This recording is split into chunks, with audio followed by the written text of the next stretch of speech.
alligators. But not only are we the alligator capital of the world, we're also the oldest theme park right here in Central Florida. We first opened up, kind of confused a lot of people. Not too many people stopped in the place because they thought we were a school or like a government-run facility. So to change that, we changed our name to our second name, which was Snake Village. Now you might be able to guess why Snake Village didn't work out. That name had a tendency just to scare people away. A lot of people being scared of snakes would take one peek at the sign, Snake Village, and then they would step on the ones that had the bark worn off. If you got a squatch call, give it a shot. If it works, we'll see Bigfoot. And if it doesn't, well, you might be put on YouTube for making funny noises. Now, off on the right, saltwater crocodiles, or salties. Looks like big guy Morton is just beneath the water there. You can kind of make him out. We also got Sheila up on the bank. These are the crocodiles that made the legendary Steve Irwin so famous. Crocodile hunter.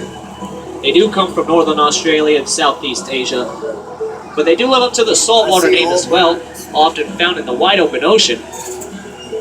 Now the second pond is home to 2 American crocodiles. One's hanging out right underneath the airplane right now. But that area is also home to one 68-year-old American alligator. His name's Pops. Pops was actually in the movie Lake Placid.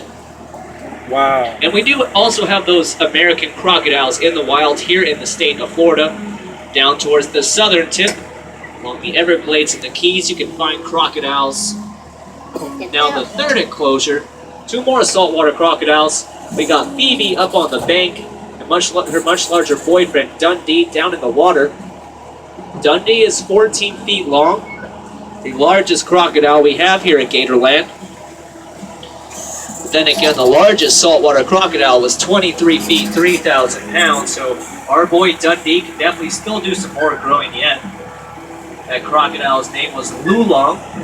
He's still alive today, which means he is still growing. Alligators and crocodiles do grow up until the point that was about 30 to 40 feet long. His head was like 6 to 10 feet long, so you can only imagine how big the teeth must have been. Wouldn't you like to zip line over one of those things? Speaking of the zip line, though, you can zip line over the jungle croc area. This zip right here, you'd fly over some Nile crocodiles. The world's most deadly crocodile. They kill like 300 people per year.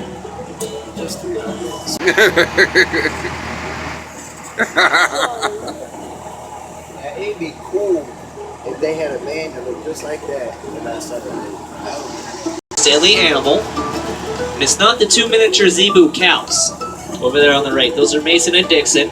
But no, the United States' most deadly animal is somewhere else. There's about 13 of them in here, and they are white-tailed deer. That's right, Bambi is the United States' most deadly animal. Well, other than the mosquito. And not just from incidents on the highway, but you could be taking a hike through the woods. See him big. Join nature. All of a sudden, a deer will jump out and attack you. If you don't believe me, look up on YouTube. Look at these things on the left. These fuzzy, furry, killing machines. Oh dear is right. Now, on the other side of the deer and the other side of that fence is some natural Florida swampland. And I hope you took a walk down our mile-long swamp walk. Weaves its way all through there. Around the 200-year-old cypress trees. You often see some wildlife back in there for sure. See some songbirds. A couple different species of reptile. Last week I even saw a couple otters back in there. They're amazing. They're animals like no other. Is there a crocodile right there? Oh, that's a phony one. Now off on the right there you see a cool view of that Brittany Marsh. Those cables up in the sky. Those are zipline cables. Look at that guy. He just flew over 150 alligators. That is our longest zip right there. It's about 800 feet long. You're like 5 stories up in the air. But as we exit the piney woods here, next we will have the Australian emu on the left, the second largest bird species on the planet. Now these birds are also kind of modern day dinosaurs. They are direct descendants of the mighty velociraptor.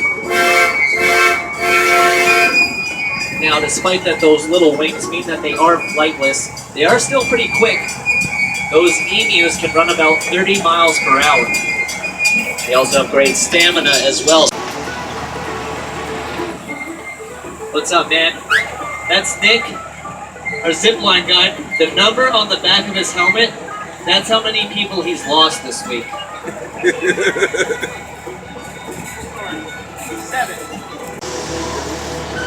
It's one of the top 10 zip lines in the world, and it's cheaper than the parking at Disney. Look at the goats. Yeah. Now just past the zipline depot, we have what we call the Alligator and Crocodile Nutritional Research Facility, aka the petting zoo. No animal park is complete without a petting zoo, especially Gatorland. How are we supposed to feed all our alligators without the petting zoo? Of course I'm kidding. That is because we are Central Florida's largest wading bird rookery. A couple different bird species out there at the moment right now. You even look closely, you can see baby birds in some of the nests. Now we have trained those alligators out there to kind of work as lifeguards. If a baby bird falls out of the nest and lands in the water, an alligator will quickly swim over and save the bird from drowning. He just picks him up in his mouth, and he puts him back in the nest. Nice and gentle. But also, living out in the pretty marsh, you might find Buddy. Buddy is Gatorland's largest animal. That bad boy was found in the state of Louisiana. But it's very likely we have a gator that size here in the state of Florida, where we have about 2 million of them here. As we come around this high-speed corner, one last animal for you, little African spur-thigh tortoise. He's actually the 3rd largest tortoise species on the planet, and he can actually live to be about 150 years old. And, oh my goodness, we found him walking in here, the Florida skunk ape. It only kind of smells like one.